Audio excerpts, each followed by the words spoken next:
Hey, everybody. My name is Nate McGaha. I'm Executive Director of Arts North Carolina, and I am particularly excited about today's webinar Wednesday presentation, Arts Candidate Forums and Events. And I'm going to tell you why. I've got an amazing group of people that are going to be joining me today. But the reason I'm so excited is about 2 years ago, Charles Phaneuf, when he was Executive Director at Raleigh Little Theater, called me up, I think it was summer of 2019, and let me know that he and a group of arts leaders from Raleigh wanted to do a candidate event around the race that was happening for mayor and city council. And he did a really great event. I was really excited about it and was talking to him about it. And then like a few weeks after that conversation started Rhonda Bellamy down at Arts Council of Wilmington, New Hanover County, told me about a forum that she was having for county commission that was going to take place before the primary for that race. And she had this really successful event. So we headed into March of 2020 with these successful events. And I said, I'm going to create a toolkit for arts candidate forums.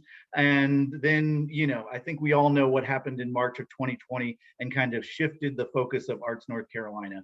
And then a few months ago, I had this amazing young woman, Sonali Schroeder, approach me about being a summer intern for Arts North Carolina.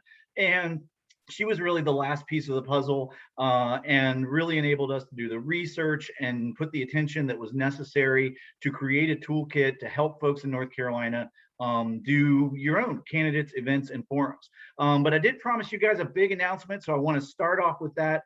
And that is that we are having the We Vote Arts, Arts North Carolina Arts Candidate Forum and Event Challenge 2022. And so what is that? And really, Arts North Carolina, that is me, Nate McGaha, Executive Director, is challenging the North Carolina arts community to host 22 local arts-focused candidate forums or events before Election Day, November 8th, 2022, right? And you guys know that we can do this. We're going to give you all the tools you need. We're going to be following those events. If you're going to have one of these events, if you're planning an event over the next 15 months, we want to hear from you. We want pictures. We're going to promote this because I really think this is something that can help. The pandemic has not only highlighted how much the arts desperately need public support, but it has shown how much the public supports and desperately needs the arts. We've got a spotlight on us now, and this is a really great way to make connections with local officials. I'm not saying this is not about getting money, though that can be the result. But this is a really great time to make arts an issue in the campaigns and elections as they're moving forward. So what are we going to provide first and foremost for you to do that? The Arts Candidate Forum Event Toolkit. So this is exactly what Sonali and I have been working on, as well as Andy making it beautiful and Christine getting it up online. This is an easy to use step-by-step guide. You will see this is everything. All the slides presented today are pulled directly out of the guide. This is really bullet pointed. This is meant to be a simple list. What kind of forums can we have? What kind of events can we have? It can be forums and debates, but it can also be meet and greets. And I want to really stress that the meet and greet is an option. So consider that as you're kind of gauging where you're at with this event. But it can be for mayor and city council, local school board elections, county commission, local districts for North Carolina House or North Carolina Senate, or you can do a combination. And Rhonda can maybe talk a little bit about her successes with that as well. But guys, we know that we can do this because we are the arts industry. What we do is events, right? Like even in visual arts, we have wine and cheese mixers around arts, around gallery openings all the time. So this is really an easy lift for us. And we're going to give you some simple tools to make that possible. So why host one of these events? Education is certainly a huge piece of that. You want to be able to educate your community as well as the candidates and future elected official or current elected officials about the economic, civic, and educational value of the arts. First and foremost, we know that is a win-win for the entire community. You can also discuss challenges or certain pieces of policy that are happening within your community related to the arts or arts education. You can also use this as a really great way to be a good public servant and promote voter participation in your community. This is a really great way to get that going. Also, it's a great way to, obviously get your organization or the arts, all the arts organizations in your community some recognition. But really, this is about building relationships with those elected officials, and how to do that in a very non-partisan way. But what is it that you're going to provide these candidates? What is it that you can say to convince them that they want to be a part of this? So the first thing you can provide is a non-partisan event where they get an unbiased opportunity to be heard. And Sonali's going to walk us through some do's and don't, where we're going to really emphasize nonpartisanship, and what you can do and what you can't do. But this is really, turnout is key, right? You want to provide them the largest audience possible of voters that can hear that message, because that is what candidates want. They want to be able to get their message out there so that people can know who they are and what they stand for. You want to give them your organization as something to connect to, as a respected organization in the community. They want to talk to those voters. They want to get their message out, but they really want some one-on-one time as well, if that's something that you can make happen, particularly for in-person events. And you want to make sure that you're providing them the information that they're going to need beforehand, so that you're not trying to trip them up, right? Like, this isn't about gotcha moments. This is about giving them information and educating them, and then also getting their opinion. But giving them all the information that they could possibly need beforehand is going to be really useful. And now I'm going to hand it over to Sonali and let her talk a little bit about do's and don'ts. Thank you. Yeah, the do's and don'ts section is very important because it's required for all 501c3 nonprofits to remain nonpartisan. And the best way to do that is to treat all of the candidates equally at all times. So never endorse, rank, show favorability, or treat any candidates differently because of their past voting record or their past views on the arts. And although not all the candidates in the race have to attend the meeting or attend the event or forum, all the candidates in a race must be invited.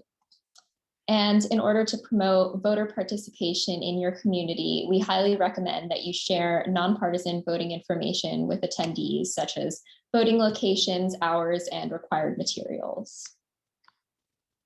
All right.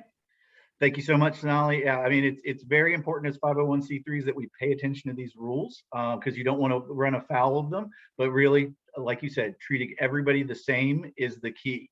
So we've broken down the toolkit into 7 simple steps to kind of walk you through the process. We've got some timelines here coming out from those steps. About 12 weeks out, obviously, what do you need to do? Set a date, time, place for the event. Pretty obvious, right? Certainly, if you're going to have an in-person event, you want a central location that's ADA compliant, probably has ample parking. Also, check the community calendars, particularly those campaign and election calendars. Make sure there aren't any other events out there that are going to conflict with yours. And we're going to talk a little bit more about these next 2 bullet points later on in the presentation, but you're going to want to select whether or not you want to do this in person or virtual, or do kind of a hybrid of the two. Certainly post-COVID, we have to consider everything with virtual or hybrid as a possibility. So we're going to talk a little bit more about that later on, and also deciding on a format. And like we've said, there can be, you can have a forum with the Q&A type format, a debate, which is kind of complicated, or a meet and greet that might be a little more of the type of event that you're used to having.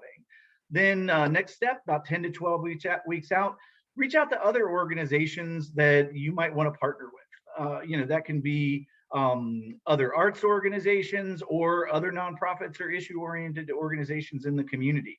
It could kind of help to divvy up the work, certainly in terms of planning, and it also is going to help to get out your message. I will put a note of caution, is that if you get engaged with another nonprofit that might have a different focus area, like art, and then their focus is affordable housing, it might help expand the reach of the event, but it might also dilute the subject matter. So it might end up feeling more about affordable housing than it is about art. So keep that in mind when you're finding partners to work with. And then invite the candidates, right? Make sure you're getting the official list from either the state or preferably the county election board, so that you are inviting every single candidate that is in the race, because it is crucial that you invite everyone and treat them equally. Also emphasize that the event will be nonpartisan. You can't emphasize that enough. Make sure that you're keeping the candidate informed all along the way. And right at the top, right in the invitation, make sure you share some data points and let them know that you're going to give them all the information they're going to need to know about the arts community before the event. About 8 weeks out, start creating a communications plan. Like I said, this is just like throwing any other event. How are you going to talk to TV, radio, print, online? Reach out to other arts organizations, make sure that they are going to help you promote this widely. So if you're an arts council, make sure that the opera, the symphony, the theater, that they're all getting engaged and getting the word out, because like I said, turnout is key. We do have a separate marketing section we're going to dive into about creating that turnout plan. But also selection of a moderator can be key. Not only can a well-known community leader increase turnout, but you know, a lot of times those community leaders do speaking events or have moderated forums like this before. Though I will say that if you've got someone as a moderator who is also knowledgeable about the arts and what's going on in the community, that can be helpful, because they might be able to guide the conversation a little bit better. And this is one that I think is really key and really important for the arts, which is to go ahead and create a 5 to 10 minute presentation. It could be live, it can be video, it can be a little bit of both, that you're going to share as part of the event. We're going to talk a little bit more about what should be in that 5 to 10 minute presentation, but this is a great way to provide some context for the candidates, for their conversations, as well as any questions they might answer. As you get a little closer to event, make sure that your candidates and moderators still have this on the calendar, and start recruiting those volunteers that might be greeting participants or audience as they come in, setting up, cleaning up afterwards, and handing out materials. Also make sure that all of your organization's platforms are being utilized to promote the event, particularly as you head into the last month, and get that press release out. And we've got a sample of that as part of the toolkit as well. About 2 weeks before the event, make sure that you've got all your day of logistics squared away, create a nice timeline for the event. Certainly if you're going to be having some Q&A, to make sure that those a timekeeper is in place to keep all of that, so you know exactly how long each candidate's going to have to answer those questions. Make sure that you know what all of your volunteers and staff are going to be doing, and then just keep pushing out the event, push out the press release again, and make sure that all of the materials that are going to, and information that's in that 5 to 10 minute presentation, that you're sending that to candidates, and that you know that they have that, so that they have that information. Then it's the day of the event, right? So, you know, set up, get ready for your space, or make sure that all your technology is ready to do it online. Have those volunteers greet attendees, share that election and voting information. That is a really great nonpartisan thing you can do to help your community. And then host the event, share that presentation, stay on schedule. Candidates have very busy schedules, particularly closer to election day, so they might need to get to another event. So make sure you stay on time, and continue to make sure that that event is nonpartisan. And clean up. I cannot stress this enough. Leave the space the way you found it. And finally, those of you that have been listening to me before know that the attitude of gratitude is always the best way to be. Thank everybody that was involved, especially the candidates, but really everybody, your audience members, your partner organizations, all your volunteers. Handwritten notes are great. We love those, and letters are great. But you know, if email is what you got to do, you got to get that thank you out in some way. And then celebrate, right? Like, get those images out, tell that narrative about what you did, post it on your website, post it on your social media, etc. Now I'm going to hand it over to Sonali to talk a little bit about the event formats. Excuse me. Definitely seen in the past year the value of online events, and 2 ways to host an online candidate forum include a Q&A and a debate. So Q&As are great to make sure that you use the information from your arts focused presentation and engage the candidates in that information, so that you can provide context for them. And you can also include audience questions in a Q&A, but make sure to screen them to maintain nonpartisanship. Debates are definitely a little more challenging to manage, and they work best with fewer candidates. If you are planning on doing a debate, make sure that you have very clearly established rules approved by the candidates ahead of time. And if you are planning on hosting in person, you can also do the same Q&A and debate formats, but you can also do a meet and greet, which is a really great, low-key and simple way to engage your community. And the candidates will really appreciate the chance to have an informal opportunity to meet and learn about their constituents.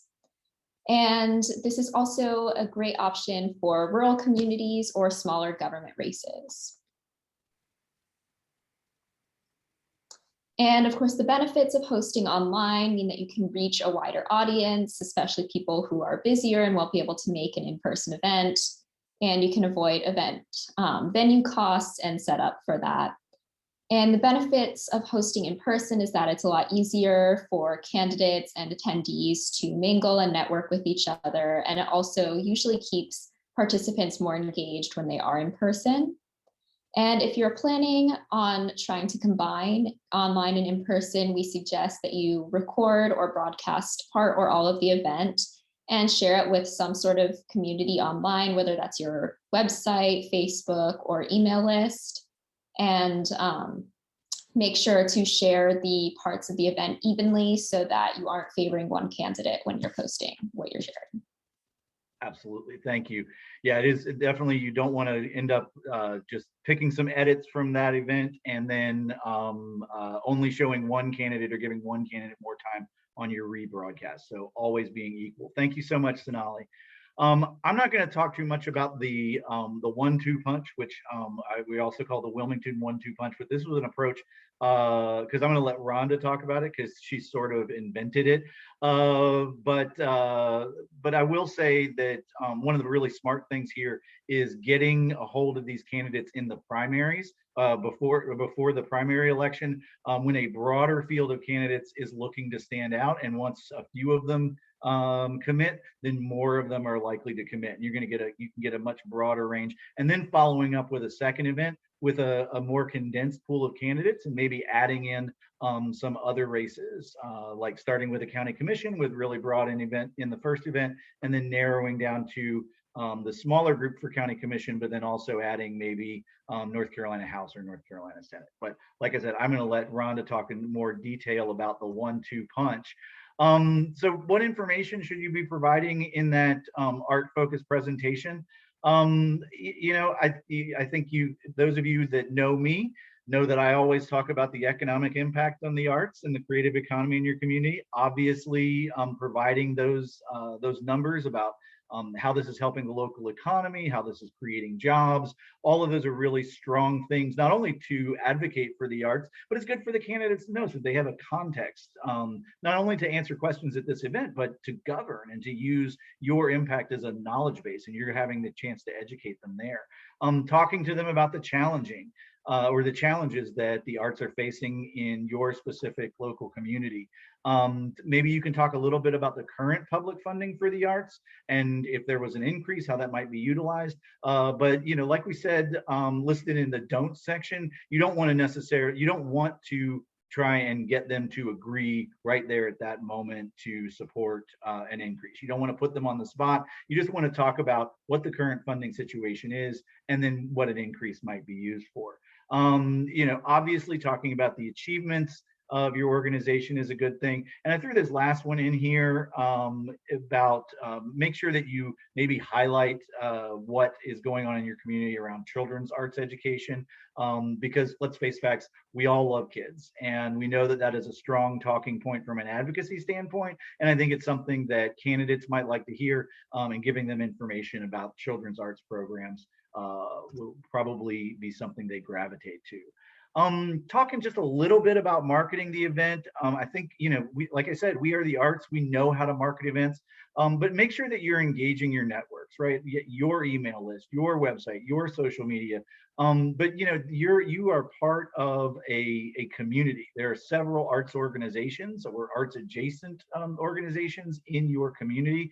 Make sure you're engaging them and that they're bringing in their board and their audience and their staff to be a part of this event, because as we have said before, turnout is so essential. And if this becomes an annual event, you want to be known as the event with where turnout is key, and there's going to be a lot of people there.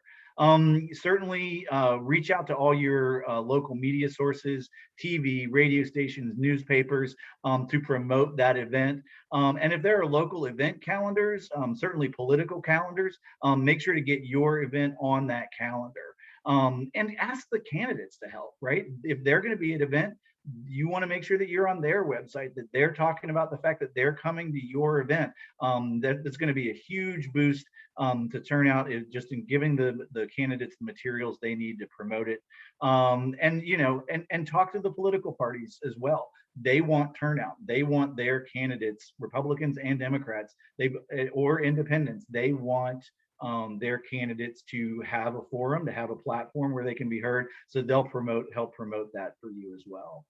So, well, I think you guys have heard enough about this from me. And like I said, I'm really lucky to be joined by Rhonda Bellamy and Charles Phaneuf today. We're going to start off with Rhonda, who is the Executive Director of the Arts Council of Wilmington and New Hanover County, and to talk a little bit about her Wilmington 1-2 punch, which she did both in person and online. So I am going to go ahead and stop the screen share and hand it over to Rhonda, and then we'll get to Charles in a few minutes. Hey, Rhonda, how are you doing today? I'm doing well, Nate. Thank you so much, and appreciate the opportunity to talk about the candidates forums and the impact that they can have on the work that we all do, primarily as local arts agencies. I think that you pretty much covered everything that I wanted to say, actually. It's very thorough, and I'm excited to get that guidebook into the field so that we can really ramp up our efforts as we try to reimagine the arts in this post-COVID, or not even post-COVID society. A few things I would add. I think it's very important, as you mentioned, that it takes place, if it's going to be in person, at an arts venue. And I would also suggest that maybe you bounce it around. Our first we did at Cameron Art Museum, and this was right before COVID. Again, this was prior to the primary. And we had 13 of 15 candidates running for the New Hanover County Board of Commissioners. So once that field was whittled down, we were able to add a few other races, including a state Senate seat, and 3 races for NC House 18, 19, and 20.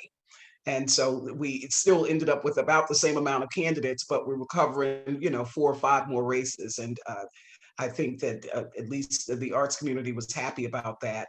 And I would also say that one of the ways that it became easier was because of the interactions that we have during Arts Day, sponsored by Arts North Carolina. So that really is a way to broaden our outreach to our legislative delegation, is by attending Arts Day. That's very, very important. The other thing I would say as it relates to time limits is perhaps, start by giving each candidate 2 minutes to talk about their platform. And it could be, related to the arts or not. We also, I like to have icebreakers. And so I asked candidates early on in the forum what their last arts experience had been. And so that immediately ties them in, because everyone has had an arts experience, whether it was singing in the church choir or something. They've had an arts experience. And so you want to connect them to the arts very early on. I would also say that in terms of scheduling your forum, it is really important to, as we've heard from Sonali, not step on other forums that are going on in the area. I know we have a very large real estate lobby here, and so their candidates forum is very, very popular. So we don't want to step on theirs. But the other consideration relative to scheduling is that many candidates want to do it before early voting starts, because many of them feel that they just, too many votes are at stake in early voting to not be able to impact those who go to the polls early on. So that would be one other thing that I would mention. And lastly, I would say that the increase in funding, Now, I think it was mentioned just a little while ago that you don't want to ask specifically. Well, I did ask, if you are elected, will you support or maintain our level of funding, or would you support an increase? I think that it's very helpful to, um, it was helpful to us at the Arts Council, because we did see a sizable increase. I don't know that it's totally due to the fact that we were hosting this candidates forum, but I do think that it didn't hurt, for sure. And one other thing that I'll say is that, it comes natural to me. I was a news director for 23 years and hosted a number of candidates forums. Everyone is not that comfortable in that environment. And so it's really key to find someone who within your arts community, hopefully it's the head of your local arts agency or someone affiliated with your local arts agency that does that work. But if not, find someone who has relationships with many of these candidates. And lastly, this is not something that I've seen addressed, but maybe it's something that we can use as food for thought, and that is endorsements.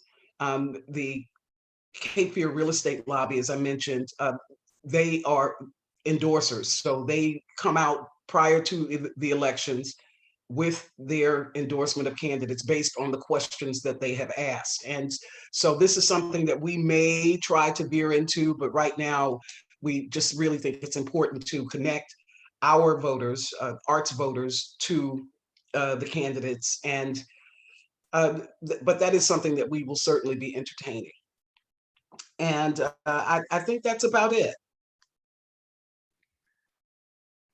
Let me get my camera back on. Great, thank you so much, Rhonda. And yeah, so to touch back a little bit on those points, yes, you can. It is not, I think, against the rules for nonprofits to have that to ask someone to take a stance. Would you support? That's a valid question. Some of the best practices from our research nationally steered folks away from it, but it is not necessarily against the rules. So if you're wondering, so that's kind of butting up against those nonprofit rules. Also, as we look at endorsements, it gets a little bit more complicated with 501c3s and taking a stand on any specific candidate. So I think you're wise to approach that with caution and to hold off on that. So, and yes, and you received a 350% increase in your funding after getting that. Now that's going to continue on every year down in New Hanover County. So congratulations for that. Thank you.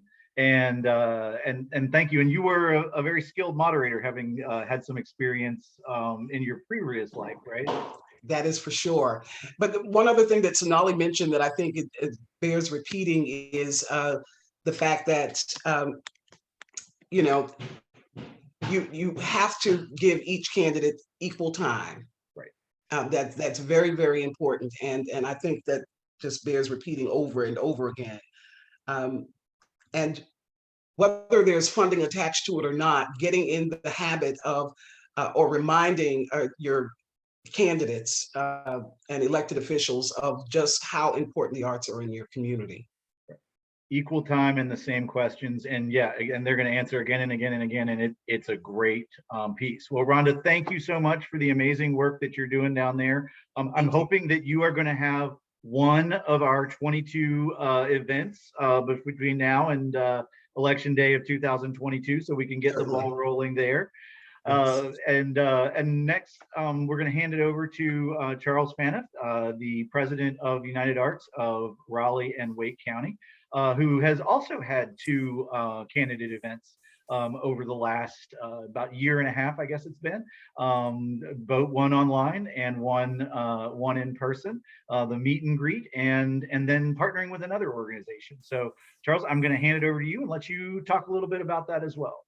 Awesome. Thanks so much, Nate. And thank you, Sonali and Rhonda. I loved hearing about what y'all have done in Wilmington. Definitely some new information there. Going to borrow some of your ideas around the icebreaker, and the 1-2 punch is fantastic. So I'm already feeling inspired and hope y'all are. it's really exciting to see in the participants some local friends from the Raleigh and Wake County area and people from all around the country as well. So how cool is that? So welcome, and thanks for joining us here today. So similar to Rhonda, I'm just going to go a little deeper and talking about some of what we did. Going back to the first event that Nate mentioned, the 2019 meet and greet event, it really kind of happened organically. And I think it came out, I don't remember exactly where, but of a conversation that a number of us were having at a networking event, that there was a pretty pivotal local election coming up for city council and mayor. And we just thought it was an opportunity to put together our very first team for local advocacy and to put together an event. So we put together a group of all organizations that were grantees of the city. And that included Mary Poole, who has since retired, but was formerly the president and CEO of ArtSpace, Melanie Dorner of North Carolina Theater, Sherilyn Napier with Arts Together, Eleanor Oakley, who was my predecessor at the United Arts Council of Raleigh and Wake County, and Michelle Weathers of Carolina Ballet. And we came up with the idea of doing this, I think similar to how Rhonda said, the idea of doing it at an arts venue made a lot of sense to us, but we also like the idea of doing it on a day that people are normally thinking about the arts. So we chose First Friday, and the first Friday right before local elections. And we got some guidance that that would be exciting to the candidates because, of course, in a pre-COVID world, it was an opportunity to get out and shake a lot of hands and see, get a lot of face time, and so that they would be motivated to attend. Besides, the benefit of just connecting with the arts community, there would be other benefits to them as well. We divided up all the responsibilities. We had one person who was responsible with reaching out and sending a letter and then email follow-ups to all the candidates. Other folks were focused on the venue and getting refreshments and communications and name tags and all the different things that we needed to do. We found that committee was really helpful because, it wasn't really any of our jobs to do this. So we all were able to kind of take a bite-sized chunk of the work and get it done in a way that we felt pretty good about. Nate mentioned that we had another partner as well, and I want to shout out real quick Wake Up Wake County, which is a local advocacy organization. And for this first event, they were just giving us advice on how to do it. We didn't actually, work with them directly, but I want to give a shout out to my friend Nathan Spencer, who's their acting executive director, who really gave us a lot of coaching. And he really kind of steered us towards doing a meet and greet because he said, there's so many forums and they kind of blend together and people have had a lot of opportunity to hear people speak already. So what you want to do is show the strength in your numbers and get as much face time as possible with the individual candidates. And we took that advice and that's what we ended up doing. The toolkit also talks about setting a time, and I've forgotten who this person was. This was almost 2 years ago, but we had a person who was just volunteering to put together a calendar of all the local advocacy forums and meet and greets. And so we checked in with him. We were able to get our event listed and found a date that wasn't being used by anybody else, which was really, really great. We considered the event a success because we had a great turnout, around 70 attendees, all but a couple of the city council candidates, and there were many running in this race, and all but one of the mayoral candidates. And we showed our strength and had a lot of face time with our candidates. And if not for the pandemic, we probably would have done something like that, very similar for the next election, which was the 2020 election. And specifically, we had a focus with the county commissioners. But of course, COVID. And like many things, like everything in the world, we were pivoting and figuring out what we needed to do differently. So again, we talked with our friends at Wake Up Wake County, and this time we decided to co-host an online forum. And the first thing we wanted to do to make sure that it really came off the right way for our subject area was to find the right moderator. And we were very lucky that the first person that we thought of was willing to do it. And that's Michael S. Williams, who's the founder of the Black on Black Project and Vital Health. And he had formerly also worked with the News and Observer. So if you know Michael, he's a brilliant moderator and speaker. And he also is wonderful for something like this because he bridges the world of art and the world of journalism. So he's able to wear both of those hats really, really well. We did have a bit of a challenge coming up with with the right questions around arts policy. And that really ties back to at the city level, we have an arts plan. On the county level, we don't. And we're working on it, but we're not there yet. And so when we were thinking about arts policy, we didn't have a whole lot that we could ask that was really substantial from a policy perspective. We did have some questions, and of course, we were able to do the kind of presentation that Nate talked about before. One thing we learned, and in terms of this, we had about 60 to 70 people view live. And then afterwards, I just checked it again today, and we've had about 200 people watch the recording of the webinar, which is on YouTube. One thing we learned that we didn't anticipate, we'd never done a forum before, so we had kind of scheduled how much time per candidate. Rhonda talked about, time limits and things like that. And we didn't do a good job of projecting the end time. And we did learn that that's important for the future, because we had one candidate who had to be at another event, a fundraiser later, and he was a little frustrated with that. So that was a note that we took for the future to do better next time. And just in terms of what happened next, we have for those of you who aren't familiar with Raleigh, we have a city arts agency. So, the meet and greet was really about city funding, which has remained very consistent and strong. On the county side, this event really helped us, and we were subsequently able to get a $1 million CARES Act relief fund worked out after several months after the forum that we had. And so that really, I believe, this helped us just build, we can't directly attribute it to doing the meet and greet, but I think, again, part of building those relationships. Just in closing, and we did also get an annual increase in our funding this year, which was a positive sign as well. Just to kind of wrap up my section of this, what I really want to strongly encourage everybody to, I appreciate that Nate set a challenge. I would say, from my perspective, this is absolutely something you should do if you have the notion, and if you've shown up today, you probably do. If not 2 events, then at least doing 1, because especially since I've been in this new job working with county government, I found it tremendously helpful for the new elected officials already to know on the first day, to know what the United Arts Council of Raleigh and Wake County does, who I am. So it wasn't, we already have kind of a baseline. We already have an understanding together. We know a little bit what they're about. They know a little bit what we're about. But, there's a lot of different kind of factors that I would take into consideration when trying to decide the right thing. For one thing, how well does your arts community know each other and work together? If the answer is not very well, you may have some community building to do before you're ready to take on a higher degree of difficulty event.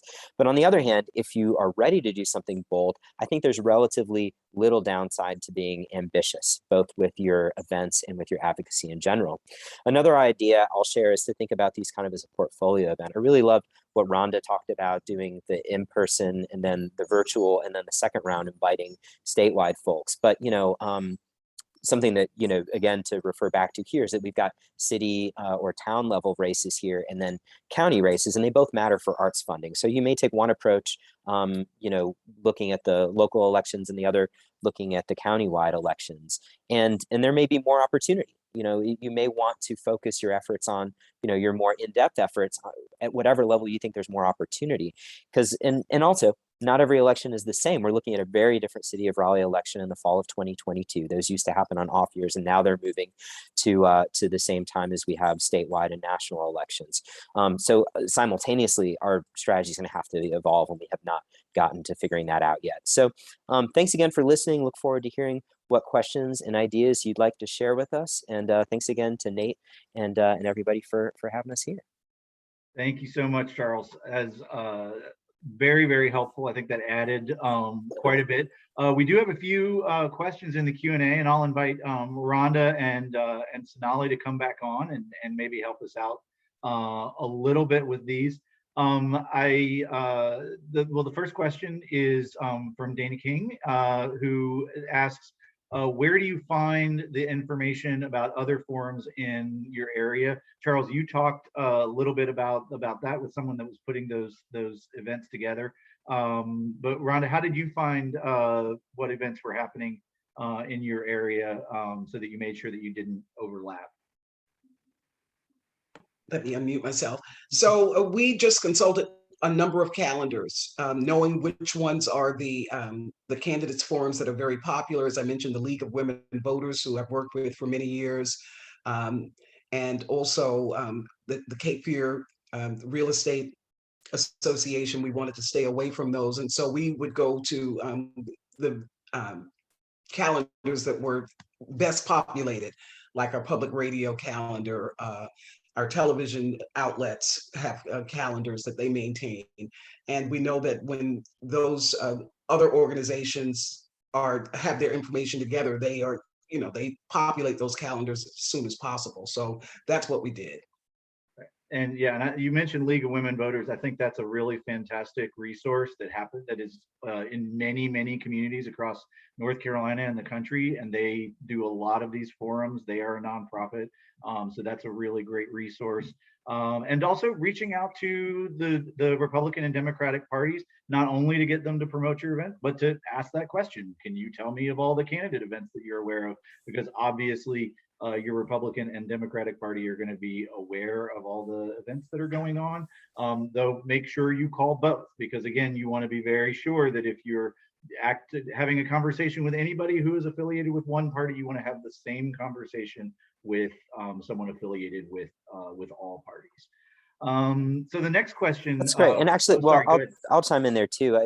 It might be interesting to some folks to know, we're in a really rapidly, really quickly growing area here in Raleigh and Wake County. And some of the conversations I'm having about the next fall, for one, we're delayed by almost a whole year here. So that's going to leave more time to do events, which is exciting in one way. Although there's also kind of a concern in some folks who do advocacy locally that we're going to end up with too many forums and too many meet and greets. And so we're starting to talk about, are there several groups of people who can join together, and maybe we have a series of kind of these 3-4 groups that have some kind of similar topics get together and do stuff, because we're a little worried that we might have fatigue from donors, but trying to find the right balance between the right number of events, the right number of partnerships, because we know, on one hand, I'm wishing I'd held on to that list from the last time, although hopefully that same person will do it again. But we're also just hearing that for example, we have a local bike advocacy organization. Well, apparently they are considering doing one. And so which of those groups do we partner with? What do we just know about and let them do their thing? And should we just show up to their events too? Is there value in us going to their events and asking arts questions? That's the other thing I think you and I talked about a while back, Nate. Right. Yeah, absolutely. Engaging in those other events is a great way to make sure you're having those conversations. I also know a lot of best practices will tell 501c3s to vary the questions you ask. And maybe throw in some questions about other topic areas that aren't just the arts, to make sure that you're covering a broad range, and so that you're not coming across and acting more like a C4, which can get a little dicey. So that's also a best practice to kind of diversify your questions. And I will say, in terms of building relationships with elected officials, if you're starting off, if you haven't ever had a conversation with your elected official, and the first thing that you're starting a conversation with is, hey, I want to have an event that's going to do something for you, as opposed to your first conversation being, I would like you to allocate more money to my organization, or whatever it is that you're asking. This is a really great way to start the conversation with you as a provider of services for them, and not the other way around. So moving on to the next question, would you hold this in partnership with another organization, or hold it by yourself if this is your first time? I don't know if Charles, you did it both of yours were kind of partnerships, and you did it. Were there any downsides to that, or? I'm not sure that I have anything else on this topic that I haven't already said. I don't know, Rhonda, any thoughts you have? I just worry, as was pointed out in the guidebook, that it might dilute the message of the arts. I mean, we have a hard enough time, kind of getting our audience, so to speak. And so I would think that I'm actually hard pressed to think of another organization, another sector of the economy that would partner well with the arts here. And I'm always open to collaboration, but I just don't know that I would have biking enthusiasts that would be a part of an arts forum. I think that they're apples and oranges.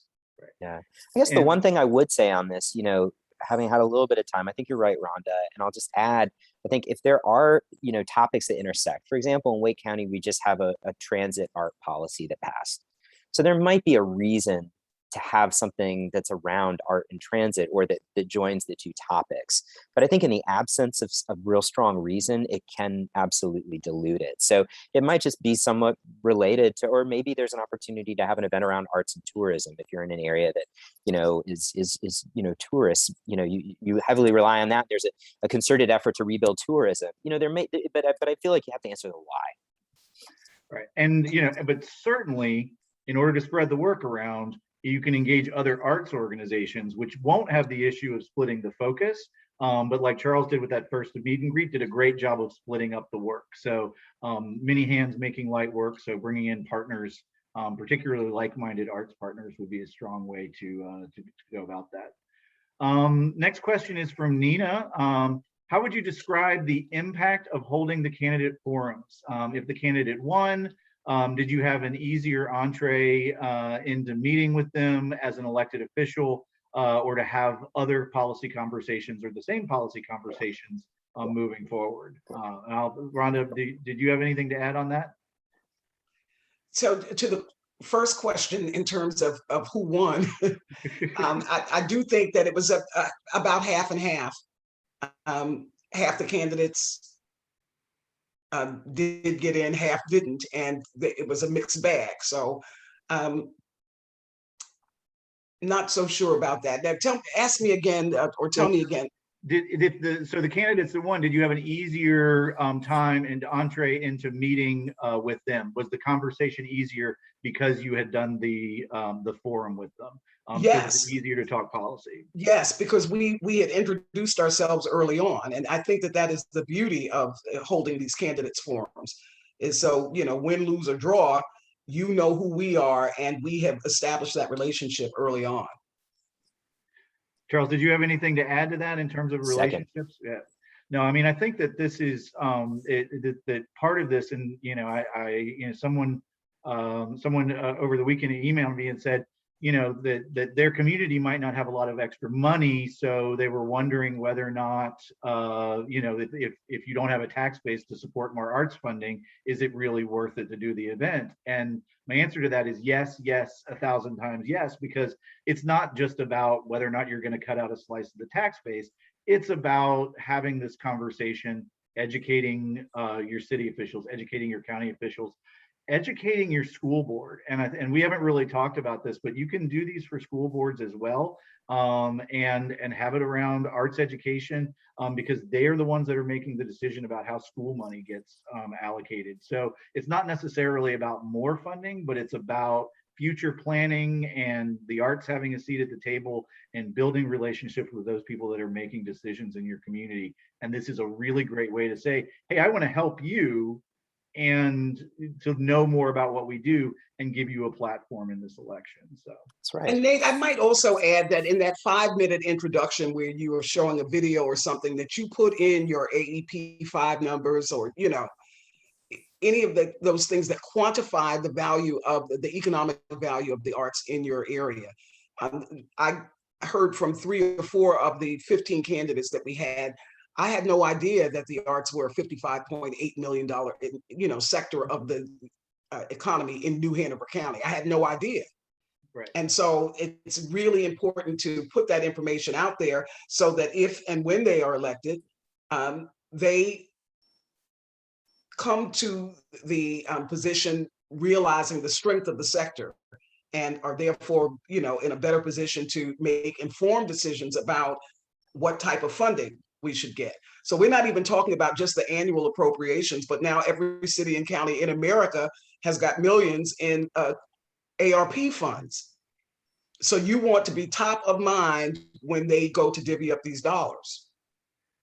Absolutely. And with the ARP discussion and how should these funds get you know, allocated for projects locally, every city, every county, the state government, I think there's a total of 651 governments in the state of North Carolina with federal dollars to spend. So absolutely, the fact that you guys have already had these conversations and had these relationships, you're already on, you know, square 5 as opposed to being on square 1. But just because you're not on square 5 doesn't mean that you got to get on square 1, because you don't know what the next investment, what the next opportunity is going to be. And having these relationships is great. I will also completely emphasize the arts and economic prosperity numbers. Many communities across North Carolina participated in this study. We have another AEP 6 study coming up, so be on the lookout for that. Arts NC is certainly going to be promoting that. I encourage all of you and everybody across North Carolina to participate. That data is essential.